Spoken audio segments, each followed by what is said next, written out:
हरे कृष्णा। ओम नमः शिवाय। प्रेम से बोलिए लक्ष्मी नारायण भगवान की जय। प्रिय भक्तजनों, आप सभी को फाल्गुन मास के शुक्ल पक्ष की आमल की एकादशी की हार्दिक शुभकामनाएं। इस एकादशी को कुछ स्थानों पर रंग भरी एकादशी के नाम से भी जाना जाता है। तो आज मैं आपको सुनाने जा रही हूँ आमल की एकादशी की बड़ी ही दुर्लभ कथा। इन कथाओं को सुनने से मनुष्य के सभी पाप और संकट कट जाते हैं और सभी मनोकामनाओं की पूर्ति होती है। तो आप सभी लोग बड़ी ही श्रद्धा और प्रसन्नचित मन से इन कथाओं को पूरा पूरा जरूर सुनिए। तो आइए भगवान लक्ष्मी नारायण के चरणों का ध्यान करते हुए इन कथाओं को सुनते हैं। 88,000 ऋषियों को संबोधित करते हुए सूत जी ने कहा, हे विप्रों, प्राचीन काल की बात है। राजा मानधाता ने वशिष्ठ जी से पूछा, हे वशिष्ठ जी, यदि आप मुझ पर प्रसन्न हैं तो ऐसे व्रत का विधान बताने की कृपा करें जिससे मेरा कल्याण हो। महर्षि वशिष्ठ ने कहा, हे राजन, सब व्रतों में उत्तम और अंत में मोक्ष देने वाला अमल की एकादशी का व्रत है। राजा मानधाता ने कहा, हे ऋषि, इस अमल की एकादशी के व्रत की उत्पत्ति कैसे हुई? इस व्रत को करने का क्या विधान है? वेद के ज्ञाता, कृपया कर यह सब मुझे बताइए विस्तार पूर्वक। महर्षि वशिष्ठ ने कहा, हे राजन, मैं तुम्हारे सामने विस्तार से इस व्रत का वृतांत कहता हूँ। यह व्रत फाल्गुन मास के शुक्ल पक्ष में होता है। इस व्रत के फल के प्रभाव से सभी पाप समूल नष्ट हो जाते हैं। इस व्रत का पुण्य 1000 गोदान के फल के समान है। आंवले की महत्ता उसके गुणों के अतिरिक्त इस बात से भी है कि इसकी उत्पत्ति भगवान विष्णु के श्री मुख से हुई है। माना जाता है कि आंवला की एकादशी पर जो व्यक्ति आंवले के पेड़ की पूजा करता है और आंवल की एकादशी की व्रत कथा को सुनता है, उसे सभी एकादशियों का फल मिलता है। धन दौलत में किसी तरह की दिक्कत और कमी नहीं होती और व्यक्ति का जीवन सुख समृद्धि के साथ बीतता है। अब मैं आपको एक पौराणिक कथा सुनाता हूँ, ध्यान पूर्वक इसका श्रवण करो। प्राचीन समय में वैदिक नाम का एक नगर था। उस नगर में ब्राह्मण, वैश्य, क्षत्रिय, शूद्र चारों वर्णों के मनुष्य प्रसन्नता पूर्वक निवास करते थे। नगर में सदैव वैद ध्वनि गूंजा करती थी। उस नगरी में कोई भी पापी, दुराचारी, नास्तिक नहीं था। उस नगर में चातुर्रथ नामक चंद्रवंशी राजा राज्य करता था। वह उच्च कोटि का विद्वान और धार्मिक प्रवृत्ति का व्यक्ति था। उसके राज्य में कोई भी निर्धन और लोभी नहीं था। उस राज्य के सभी लोग भगवान विष्णु के अनन्य भक्त थे। वहाँ के छोटे बड़े सभी निवासी प्रत्येक एकादशी का उपवास करते थे। एक बार फाल्गुन माह के शुक्ल पक्ष की आमल की नामक एकादशी आई। उस दिन राजा और प्रत्येक प्रजा, जन, वृद्ध ने, बालक तक ने आनंद पूर्वक उस एकादशी का उपवास किया। राजा अपनी प्रजा के साथ मंदिर में आकर कलश स्थापित करके और धूप, दीप, नैवेद्य, पंचरत्न आदि से धात्री का पूजन करने लगा। वे सभी धात्री की इस प्रकार स्तुति करने लगे, हे धात्री, आप ब्रह्म स्वरूप हैं। आप ब्रह्मा जी के द्वारा उत्पन्न हुई हैं और सभी पापों को नष्ट करने वाली हैं। आपको नमस्कार है। आप मेरा अर्घ स्वीकार करें। आप श्री रामचंद्र जी के द्वारा सम्मानित हैं। मैं आपसे प्रार्थना करती हूँ, मेरे सभी पापों का हरण करो। उस मंदिर में रात को सभी ने जागरण किया। रात के समय उस स्थान पर एक बहेलिया आया। वह महाताप और दुराचारी था। उसने कुटुंब का पालन यह जीव हिंसा करके की थी। वह भूख और प्यास से अत्यंत व्याकुल था। कुछ भोजन पाने की इच्छा से वह मंदिर के एक कोने में बैठ गया। उस स्थान पर बैठकर वह भगवान विष्णु की कथा और एकादशी महात्म्य को सुनने लगा। इस प्रकार उस बहेलिये ने संपूर्ण रात्रि अन्य लोगों के साथ जागरण कर व्यतीत कर दी। सभी लोग अपने अपने निवास पर चले गए। इस प्रकार वह बहेलिया भी अपने घर चला गया और वहां जाकर भोजन किया। कुछ समय व्यतीत होने के बाद उस बहेलिये की मृत्यु हो गई। हालांकि जीव हिंसा के कारण वह घोर नरक का गामी हुआ था, परंतु इस दिन आमल की एकादशी का व्रत और जागरण के प्रभाव से उससे राजा विदुरथ के यहाँ जन्म लिया। उसका नाम वसुरथ रखा गया। बड़ा होने पर वह चतुरंगनी सेना सहित धन धान्य से युक्त होकर 10,000 ग्रामों का संचालन करने लगा और तेज में सूर्य के समान, कांति में चंद्रमा के समान, भगवान विष्णु के समान तेज और क्षमा में पृथ्वी के समान था। वह अत्यंत धार्मिक, सत्यवादी, कर्मवीर और विष्णु जी का भक्त था। वह प्रजा का समान भाव से पालन करता, दान देना उसका नित्य कर्म था। एक समय राजा वसुरथ ने शिकार खेलने के लिए गए। देव योग से वे वन में रास्ता भटक गए और दिशा ज्ञान न होने के कारण उसी वन में एक वृक्ष के नीचे सो गए। कुछ समय बाद पहाड़ी डाकू वहां आए और राजा को अकेला देखकर मारो मारो चिल्लाते हुए बेकसूर राजा की ओर दौड़े। वह डाकू कहने लगे, इस दुष्ट राजा ने हमारे माता पिता, पुत्र पौत्र आदि सभी संबंधियों को मारा है और देश से निकाल दिया है। अब हम इसे मारकर अपना अपमान का बदला लेंगे। इतना कहकर वे डाकू राजा को मारने लगे, उस पर अस्त्र शस्त्र का प्रहार करने लगे। डाकुओं के वह अस्त्र शस्त्र राजा के शरीर से स्पर्श होते ही नष्ट होने लगे और राजा को वह शस्त्र पुष्पों के समान प्रतीत होने लगे। कुछ समय बाद प्रभु इच्छा से उन डाकुओं के अस्त्र शस्त्र उन्हीं पर प्रहार करने लगे, जिससे वे सभी डाकू मूर्छित हो गए। उसी समय राजा के शरीर से एक दिव्य देवी प्रकट हुई। वह देवी अत्यंत सुंदर थी और सुंदर वस्त्रों और आभूषणों से अलंकृत थी। उसकी भ्रूणी त्रेड़ी थी और नेत्रों से क्रोध की अग्नि निकल रही थी। उस समय वह लपटे काल के समान प्रतीत होती थी। उसे देखते ही देखते सब डाकुओं का समूल नाश कर दिया। नींद से उठने पर राजा ने वहां अनेक डाकुओं को मृत पड़ा देखा। वह सोचने लगा, किसने इन्हें मारा है? इस वन में मेरा कौन हितैषी है? राजा वसुरथ था। उसी समय आकाशवाणी हुई, राजन, इस संसार में भगवान विष्णु के अतिरिक्त तेरी रक्षा कौन कर सकता है? इस आकाशवाणी को सुनकर राजा ने भगवान विष्णु को स्मरण कर उन्हें प्रणाम किया। उसके बाद अपने नगर को वापस आ गया। सुख पूर्वक राजा राज्य करने लगा। महर्षि वशिष्ठ जी ने कहा, हे राजन, यह सब आमल की एकादशी के व्रत का प्रभाव था। जो मनुष्य एक भी आमल की एकादशी का व्रत करता है वह प्रत्येक कार्य में सफल होता है और अंत में वैकुंठ धाम को जाता है। भगवान श्री हरि की शक्ति हमें सभी कष्टों से मुक्ति प्रदान करती है। यह मनुष्य की ही नहीं अपितु देवताओं की रक्षा करने में भी पूर्णतः समर्थ है। इस शक्ति के बल से भगवान विष्णु ने मधुकैटभ नाम के राक्षसों का संहार किया। तो प्रेम से बोलिए, लक्ष्मी नारायण भगवान की जय।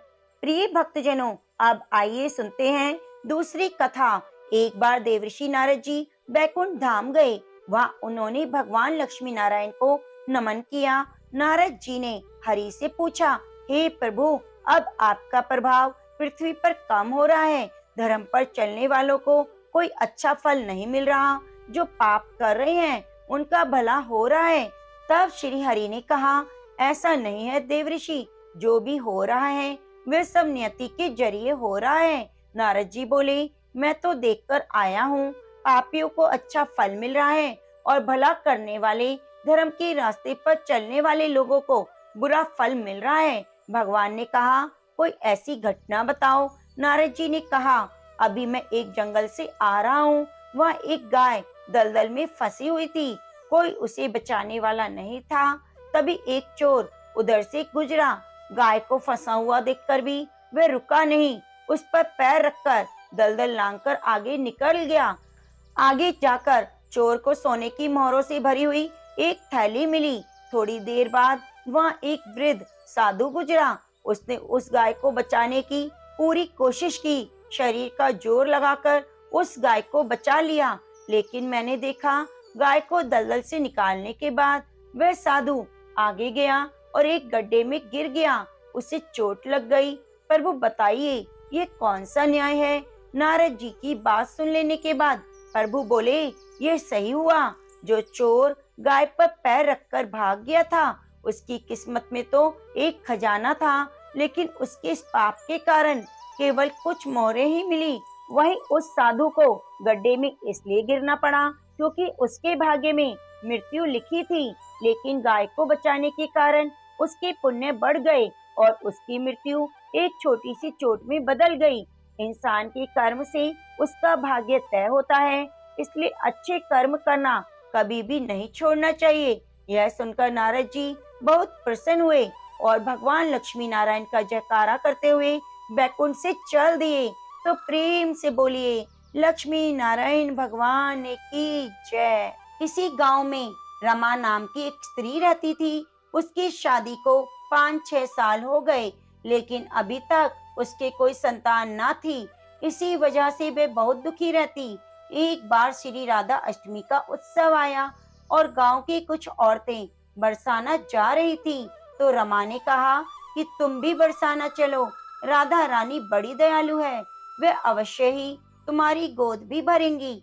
वह स्त्री कई दिनों से घर से बाहर नहीं निकली थी, मतलब कि रमा अभी तक 7-8 दिन अपने घर से बाहर नहीं निकली थी।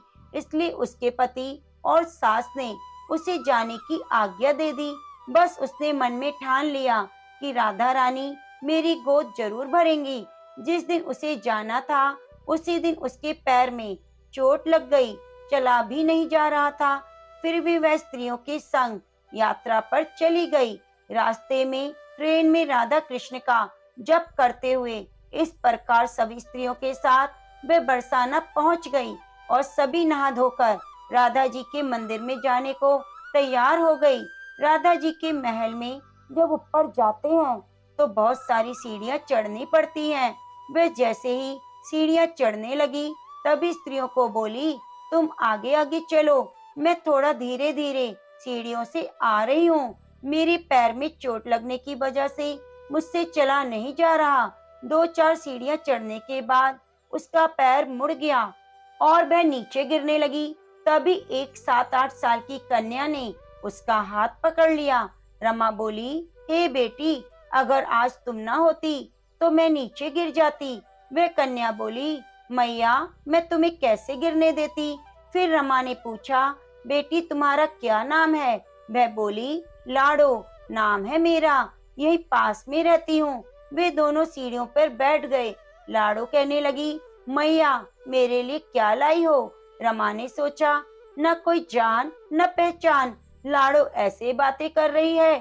फिर रमा ने कहा, लाडो, मैं कल तुम्हारे लिए कुछ न कुछ लेकर अवश्य आऊंगी, तुम्हें क्या पसंद है। तब लाडो बोली, मुझे नथनी, गले का हार, कान के कुंडल, चूड़ियां, मेहंदी, घाघरा चोली, यह सब चीजें पसंद है, कुछ भी ले आना। इतना कहकर वह बालिका वहां से भाग गई।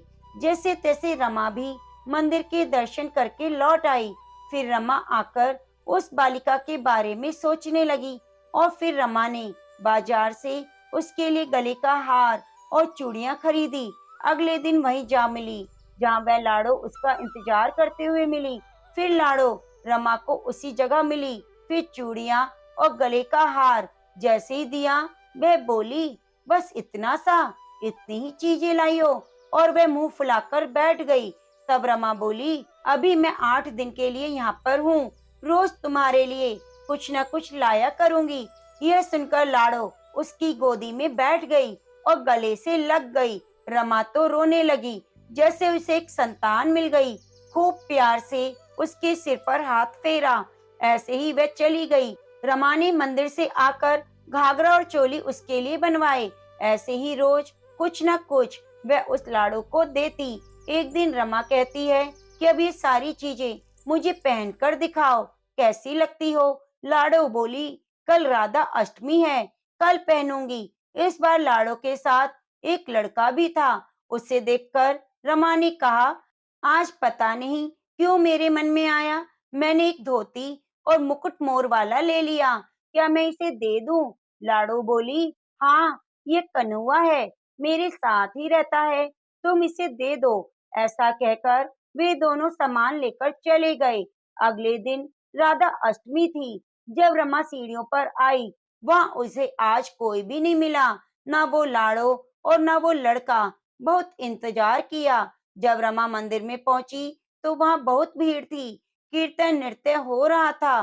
फिर भी वह किसी तरह भीड़ को चीरती हुई आगे बढ़ी। वहां देखकर जब राधा जी को देखा और ठाकुर जी को देखा, तो रमा ने जो जो चीजें लाड़ो को दी, वही सारा सामान वो लाई थी, राधा रानी और कृष्ण भगवान ने धारण किया हुआ था।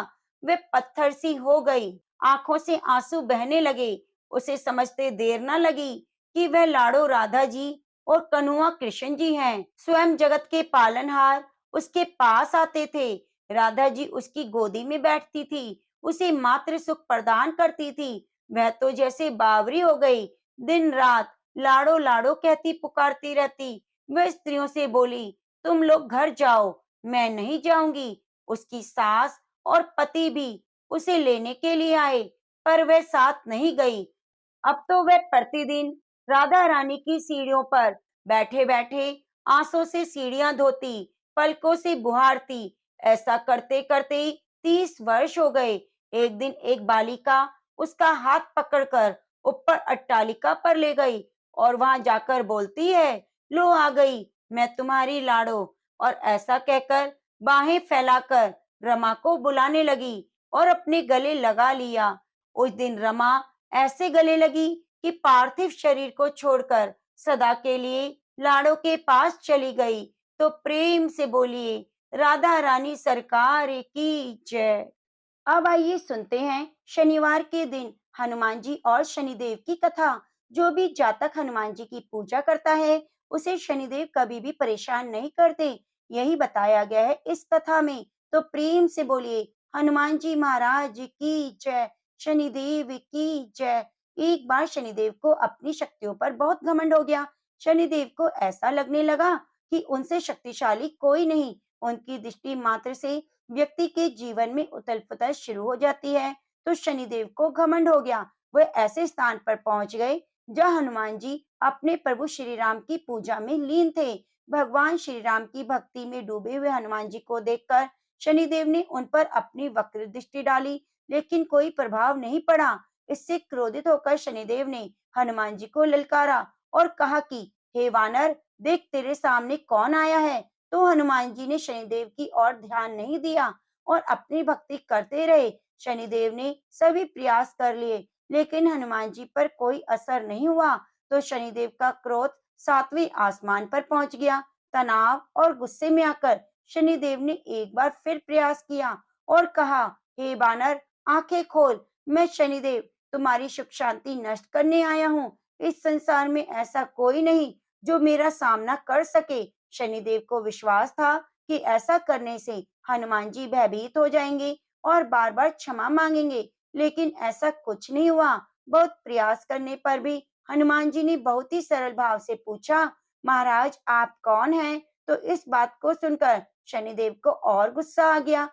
तो शनिदेव हनुमान जी से कहने लगे, मैं अभी और इसी समय तुम्हारी राशि में प्रवेश करने जा रहा हूँ, तब समझ आ जाएगा कि मैं कौन हूँ। तो ये सुनकर हनुमान जी ने शनिदेव से कहा, आप कहीं और जाइए, मुझे अपने प्रभु का स्मरण करने दीजिए, बीच में इस तरह की बाधा ना डालें।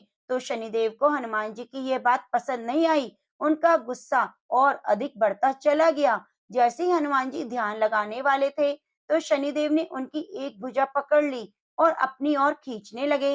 हनुमान जी को लगा जैसे उनकी भुजा को किसी ने दहकते अंगारों पर रख दिया हो। तो उन्होंने तुरंत एक झटके से अपनी भुजा शनिदेव की पकड़ से छुड़ा ली। इसके बाद शनिदेव ने विकराल रूप धारण करके उनकी दूसरी बाह पकड़ने की कोशिश की। तो हनुमान जी को हल्का सा क्रोध आया और उन्होंने अपनी पूंछ में शनिदेव को लपेट लिया। फिर भी शनिदेव का अहंकार और क्रोध कम नहीं हुआ। गुस्से में हनुमान जी से कहा कि तुम क्या तुम्हारे प्रिय श्री राम भी मेरा कुछ नहीं बिगाड़ सकते। तो इस बात पर तो हनुमान जी का क्रोध अत्यंत ही बढ़ गया और उन्होंने अपनी पूंछ में लपेटे हुए शनिदेव को कभी पहाड़ों पर कभी वृक्षों पर खूब उठा पटका किया। इसके बाद शनिदेव की हालत खराब हो गई। तो शनिदेव जोर जोर से दूसरों से मदद मांगने लगे, कहने लगे, कोई मेरी मदद करो, इस बानर से मुझे बचाओ। लेकिन कोई भी देवता मदद के लिए आगे नहीं आया। तो इस तरह शनिदेव बहुत ही बेहाल हो गए।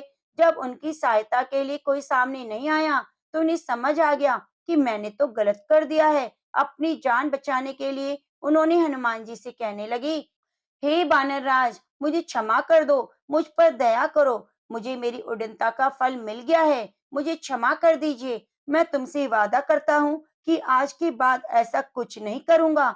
आज के बाद मैं तुम्हारी छाया से दूर रहूंगा। तो शनिदेव की बात सुनकर हनुमान जी कहने लगे, मेरी छाया से नहीं, मेरे भक्तों की छाया से भी तुम दूर रहोगे। मुझे ऐसा वचन तुम्हें देना होगा, नहीं तो आज मैं तुम्हें नहीं छोड़ूंगा। तो शनिदेव तुरंत वचन देते हैं कि जो भी तुम्हारे भक्त होंगे, मैं उन्हें कभी भी कोई हानि नहीं पहुंचाऊंगा। आप मुझे कृपा करके छोड़ दीजिए।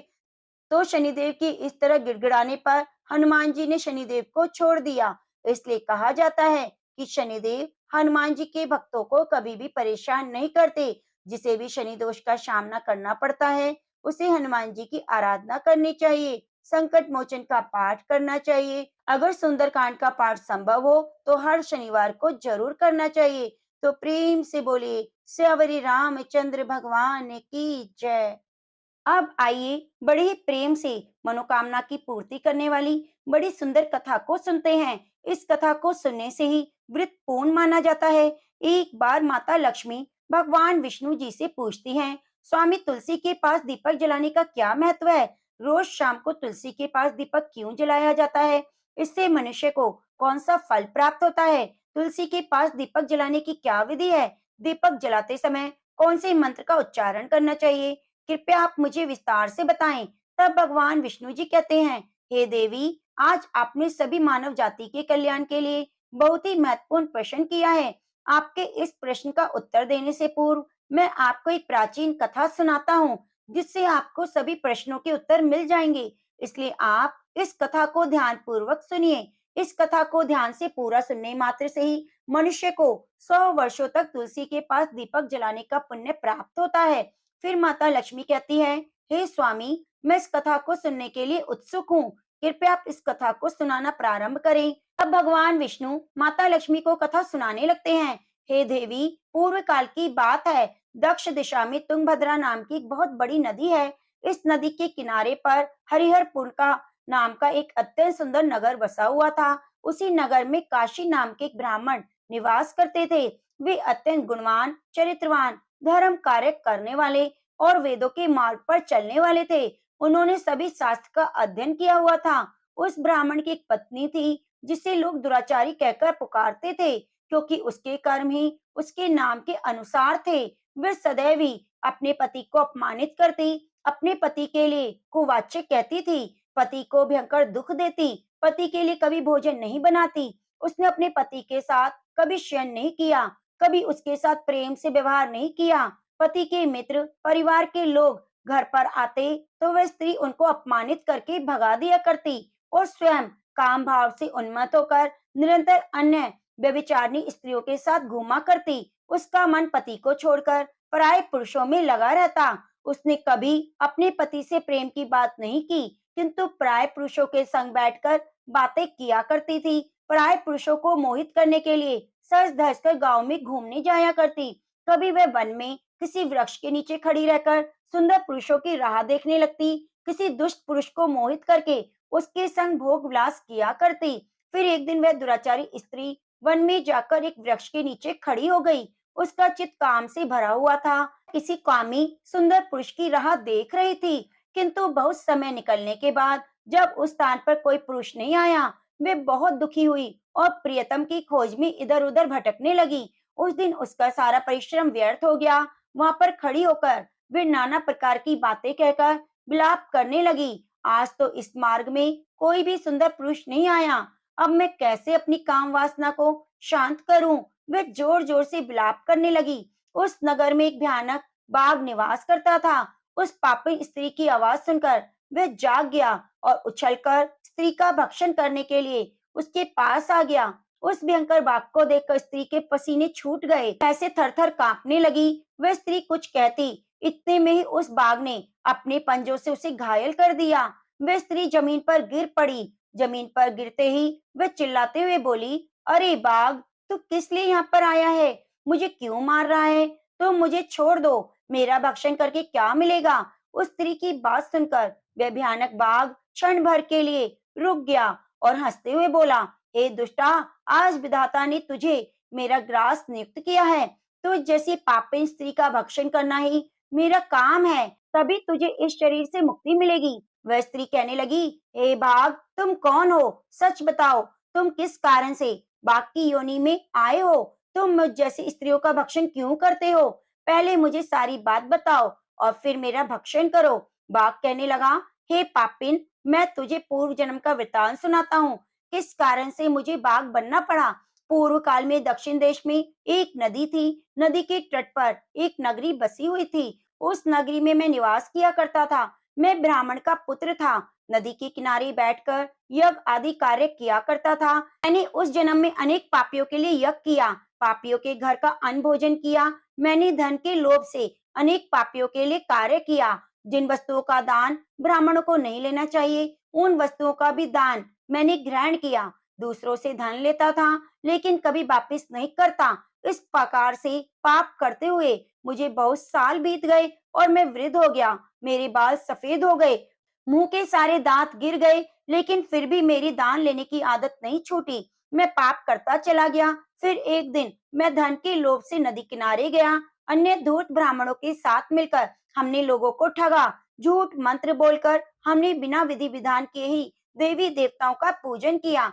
बहुत सारा धन ले लिया। फिर उसी स्थान पर एक कुत्ते ने मेरे पैर में काट लिया, जो बीमार था, और मैं मूर्छित होकर गिर पड़ा। उसी क्षण मेरे प्राण चले गए। फिर यम के दूत उस स्थान पर प्रकट हुए और मुझे पकड़कर यमपुरी ले आए। यहाँ पर यमराज ने चित्रगुप्त से मेरे कर्मों का लेखा जोखा निकालने के लिए कहा। फिर चित्रगुप्त कहने लगे, हे धर्मराज, इस ब्राह्मण ने घोर पाप किए। इसने दूसरों से झूठ कहकर धन लूटा, विधि विधान से पूजा न करके झूठ मंत्र बोलकर भगवान का अपमान किया। इसलिए यह पापी ब्राह्मण केवल नरक जाने योग्य है। फिर यमराज ने अपने दूतों को आदेश देकर मुझे नरक की अग्नि में डाल दिया और कई वर्षों तक सजा भोगने के बाद मुझे बाघ का शरीर प्राप्त हुआ। मैं इस दुर्गम वन में निवास करने लगा। मैं अपने पूर्व जन्म के पापों को याद करके कभी महात्मा साधु पुरुष सती स्त्रियों का भक्षण नहीं करता। मैं केवल पापी दुराचारी उल्टा स्त्रियों का भक्षण करता हूँ, ताकि मुझे पाप से मुक्ति मिल जाए। फिर उस बाघ उस स्त्री से कहने लगा, हे पापिन, तेरे आचरण तो उल्टा जैसे हैं। अपने पति को छोड़कर इस वन में अन्य पुरुषों के साथ भोग विलास करने आई है, इसलिए आज तू मेरा ग्रास बनेगी। इतना कहकर उस बाघ ने अपने तीक्ष्ण नाखून से उस पापी स्त्री के टुकड़े टुकड़े कर दिए और खा गया। फिर उस स्थान पर यम के दूत प्रकट हुए। उस पापी स्त्री को उठाकर यमपुरी ले गए। चित्रगुप्त ने स्त्री का लेखा जोखा निकाला और यमराज को बताया। यमराज ने उस स्त्री को घोर नरक में डाल दिया। कई वर्षों तक नरक की अग्नि में जलने के बाद उसने फिर पृथ्वी लोक पर एक चांडाल के घर जन्म लिया। वह दुख भोगने लगी। इस दुख को सहन करते करते एक दिन वह तीर्थ स्थान में स्नान करने के उद्देश्य से अनंतापुर में चली गई। वहां एक आश्रम के बाहर निवास करने लगी। वहां उस आश्रम में एक तुलसी का पौधा था। अन्य स्त्रियों को वहां तुलसी के पास दीपक जलाते हुए देखकर उस पापी स्त्री ने भी वही किया। उसने तुलसी के पौधे के पास एक दीपक जला दिया। फिर उसी रात हृदयघात से उसकी मृत्यु हो गई। यमराज के दूत उसे ले जाने के लिए प्रकट हुए। जैसे यमदूत उस पापी स्त्री को पाश में बांधकर ले जाने लगे, तभी भगवान विष्णु के दो पार्षद उस स्थान पर प्रकट हुए और उन्होंने उन दोनों को रोक लिया। कहने लगे, हे दूतों, इस स्त्री को तुम छोड़ दो। यह स्त्री नरक जाने के योग्य नहीं। तुम किसके आदेश से इसको ऐसे ले जा रहे हो? क्यों ऐसा अधर्म कर रहे हो? तब यमदूतों ने कहा, हम यमराज के आदेश से इसे लेने आए हैं, किंतु आप हमें किस कारण से रोक रहे हैं? ये स्त्री अत्यंत पापी है। तब भगवान विष्णु के पार्षद कहने लगे, यह स्त्री तो विष्णु भक्त है, ये नरक जाने योग्य नहीं। इसने शाम को तुलसी के पास दीपक जलाया है, इसी कारण से इसके सभी पाप नष्ट हो गए। अब ये नरक नहीं जाएगी, ये स्वर्ग जाने की अधिकारिणी बन चुकी है। पार्षदों की बात सुनकर यमदूतों ने उस स्त्री को स्थान पर छोड़ दिया और यमलोक चले गए। उन्होंने यमराज को सारा वृत्तांत सुना दिया। फिर भगवान विष्णु के पार्षद उस स्त्री को दिव्य विमान में बिठाकर स्वर्गलोक ले गए। भगवान विष्णु कहते हैं, हे देवी, इस प्रकार से तुलसी के पास केवल दीपक जलाने मात्र से मनुष्य के सभी पाप नष्ट हो जाते हैं। जो स्त्री नित्य शाम को तुलसी के पास दीपक जलाती है, वे सौभाग्यशाली बनती है। पूर्व जन्म के सभी पाप नष्ट हो जाते हैं, सुख समृद्धि की प्राप्ति होती है।